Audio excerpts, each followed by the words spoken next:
सनी देओल के पिता और बॉलीवुड के हीमैन कहे जाने वाले धर्मेंद्र की तबीयत बिगड़ी तो धर्मेंद्र ने अपनी जायदाद का बंटवारा कर दिया। धर्मेंद्र पाजी ने अपनी दोनों बीवियां और दोनों बेटों के बीच में बांटी है अपनी जायदाद। आइए जानते हैं कि धर्मेंद्र की जायदाद में किसे कितना हक मिला है। धर्मेंद्र पाजी अभी काफी मुश्किल दौर से गुजर रहे हैं। ऐसी खबरें हैं कि उनकी तबीयत लगातार बिगड़ती जा रही है, जिसके बाद धर्मेंद्र पाजी ने अपनी जायदाद, अपनी करोड़ों की जायदाद का बंटवारा कर दिया है। ये बंटवारा उन्होंने अपनी बीवियों और बेटों के बीच में किया है। आपको बता दें कि धर्मेंद्र पाजी बहुत लंबे टाइम से बीमार चल रहे हैं। जब सनी देओल की फिल्म गदर 2 रिलीज हुई और उसकी सक्सेस पार्टी रखी गई थी, तब भी धर्मेंद्र पाजी को उस पार्टी में देखा गया था, लेकिन उन्हें उठने बैठने में भी दिक्कत थी। वो ज्यादा देर तक बैठ भी नहीं पा रहे थे और अब उनकी तबीयत और ज्यादा बिगड़ चुकी है।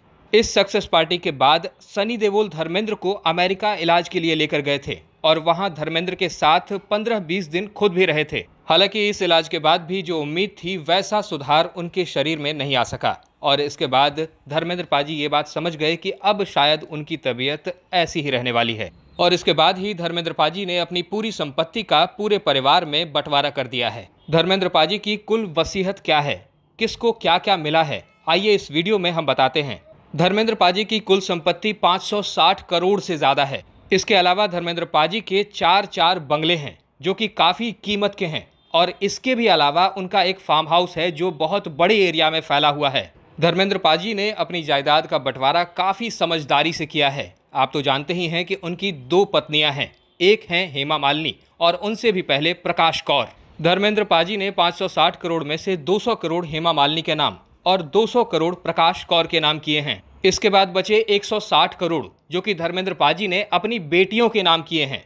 जिन्हें मालूम है उन्हें तो पता ही है, लेकिन जिन्हें नहीं पता उन्हें बता दें कि धर्मेंद्र पाजी की 4 बेटियां हैं। हेमा मालिनी से उन्हें 2 बेटियां हैं और प्रकाश कौर से भी उन्हें 2 बेटियां हैं। तो इस तरह हेमा मालिनी और प्रकाश कौर दोनों से हुई बेटियों का ख्याल रखते हुए 160 करोड़ उन्होंने इन 4 बेटियों में बांट दिए हैं। इसके अलावा जो धर्मेंद्र पाजी का फार्म हाउस है जो कि बहुत ज़्यादा ही बड़ा है, आपने कई वीडियोस में देखा होगा धर्मेंद्र पाजी अपने फार्म हाउस पर चिल करते हुए नजर आते थे, तो वो बहुत बड़ा फार्म हाउस भी उन्होंने अपनी दोनों बीवियों के नाम आधा आधा हिस्सा कर दिया है। यानी कि आधा हिस्सा प्रकाश कौर के नाम और आधा हिस्सा अपनी दूसरी पत्नी हेमा मालिनी के नाम। अब आप लोगों के मन में सवाल आ रहा होगा कि सब कुछ बेटियों और पत्नियों के नाम ही कर दिया, तो बेटों के नाम क्या किया, यानी कि सनी देओल और बॉबी देओल के नाम क्या क्या किया गया है।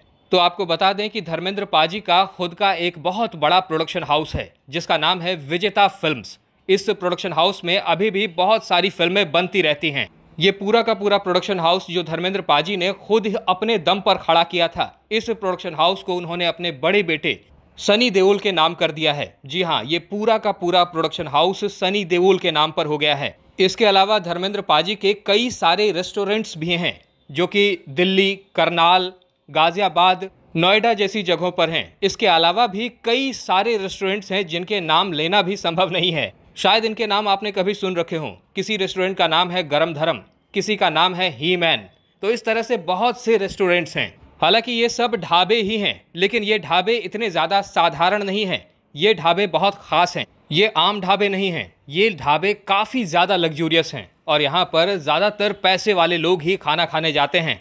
तो ये जो दिल्ली, करनाल, गाजियाबाद, नोएडा और न जाने कितनी जगहों पर ये तमाम ढाबे हैं, वो दोनों भाइयों में यानी कि सनी देओल और बॉबी देओल, इन दोनों में बराबर बराबर बांट दिए जाएंगे। यानी कि इन दोनों भाइयों में ढाबों को लेकर बराबर बराबर बंटवारा होने वाला है। हो सकता है कुछ लोग सोच रहे हों कि इन ढाबों से क्या ही कमाई होती होगी, तो मैं आपको बता दूं कि इन ढाबों का टर्नओवर लगभग 1 साल का 50 करोड़ से भी ज़्यादा है और इन ढाबों से मोटा पैसा बनता है। और ये जो पैसा बनेगा साल भर में वो दोनों भाइयों में यानी सनी देओल और बॉबी देओल दोनों में बढ़ जाएगा। तो इस बात से ये तो समझ में आ जाती है बात कि धर्मेंद्र पाजी ने अपनी जायदाद को बहुत सोच समझकर, बहुत सही तरीके से पूरी जायदाद को अपने पूरे परिवार में बांटा है। वैसे भी धर्मेंद्र पाजी के परिवार को लेकर दिए गए स्टेटमेंट्स हम अक्सर सुनते रहते हैं, टीवी पर देखते रहते हैं, जिनसे ये जाहिर होता है कि धर्मेंद्र पाजी अपने परिवार से बहुत ज़्यादा प्यार करते हैं। और इसीलिए धर्मेंद्र पाजी ने ये फैसला यानी वसीयत के बंटवारे का फैसला बिल्कुल सोच समझ कर लिया है ताकि किसी को भी किसी तरह की कोई दिक्कत ना रह जाए। ना तो प्रकाश कौर के बच्चों को कोई दिक्कत हो और ना ही उनकी दूसरी पत्नी हेमा मालिनी के बच्चों को किसी तरह की दिक्कत हो। उन्होंने अपनी प्रॉपर्टी का हिस्सा अपनी पत्नियों के नाम में बिल्कुल सही और आधा आधा बांटा है। एक अच्छा खासा अमाउंट उन्होंने अपनी बेटियों के नाम भी कर दिया है। इसके अलावा उन्होंने अपने दोनों बेटों यानी सनी देओल और बॉबी देओल में वो चीज़ें बांटी हैं जिनसे कि आगे वो बिजनेस को और ज़्यादा ग्रो कर सकें और ज़्यादा आगे बढ़ा सकें। हो सकता है आपके मन में ये सवाल आ रहा होगा कि धर्मेंद्र पाजी ने सनी देओल और बॉबी देओल को बहुत ज़्यादा क्यों नहीं दिया। इसकी एक बहुत बड़ी वजह है। एक वजह तो यह है कि जो सनी देओल और बॉबी देओल हैं उन्होंने पहले ही बहुत सारा पैसा कमा लिया है। जानकारी के लिए बता दें कि सनी देओल अपनी एक फिल्म के लिए पहले 10 से 15 करोड़ लिया करते थे, लेकिन जब से उनकी गदर 2 हिट हुई है तब से वो अपनी एक फिल्म के लिए 50 करोड़ का अमाउंट चार्ज करते हैं। इसके अलावा इन्हें बहुत सारे एड्स मिलते हैं, यानी ये बहुत सारे ब्रांड्स के लिए एडवर्टाइजमेंट करते हैं और उसमें भी इन्हें काफ़ी मोटा पैसा मिलता है। और कहा जाता है कि सनी देओल एक दिन के ऐड के लिए या फिर 2 दिन का ऐड जो होता है शूट, उसके लिए 3 से 5 करोड़ रुपए चार्ज करते हैं। सनी देओल के कई सारे बिजनेसेस हैं जिनसे उनकी कमाई लगातार होती रहती है।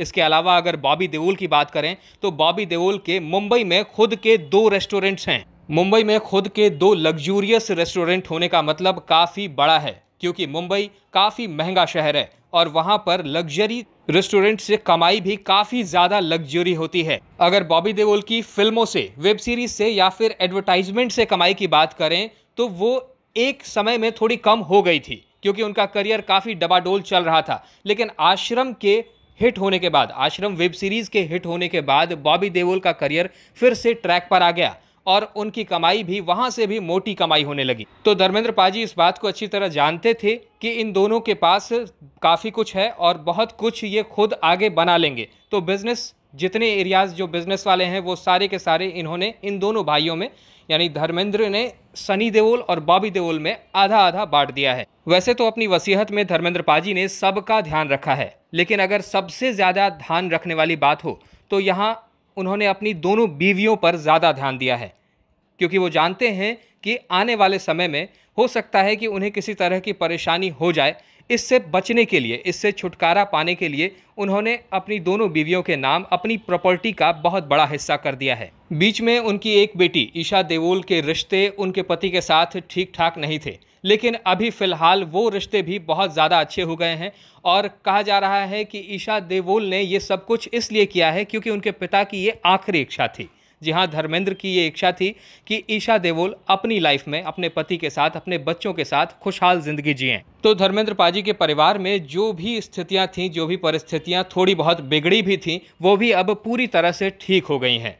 जी हाँ, बस धर्मेंद्र पाजी की तबीयत थोड़ी बिगड़ गई है, जो कि हम कामना करते हैं कि बहुत जल्द ठीक हो जाएं और फिर से हमारे बीच किसी फिल्म में दिखें तो बहुत अच्छा लगेगा। आप हमें कमेंट्स में ये ज़रूर बताइए कि धर्मेंद्र पाजी के परिवार में आपको सबसे ज़्यादा पसंद कौन है, यानी किन की फिल्में आपने सबसे ज़्यादा देखी हैं या आप सबसे ज़्यादा पसंद करते हैं, या फिर किसी फिल्म का कोई गाना अगर पसंद हो तो वो भी कमेंट में ज़रूर लिखिएगा।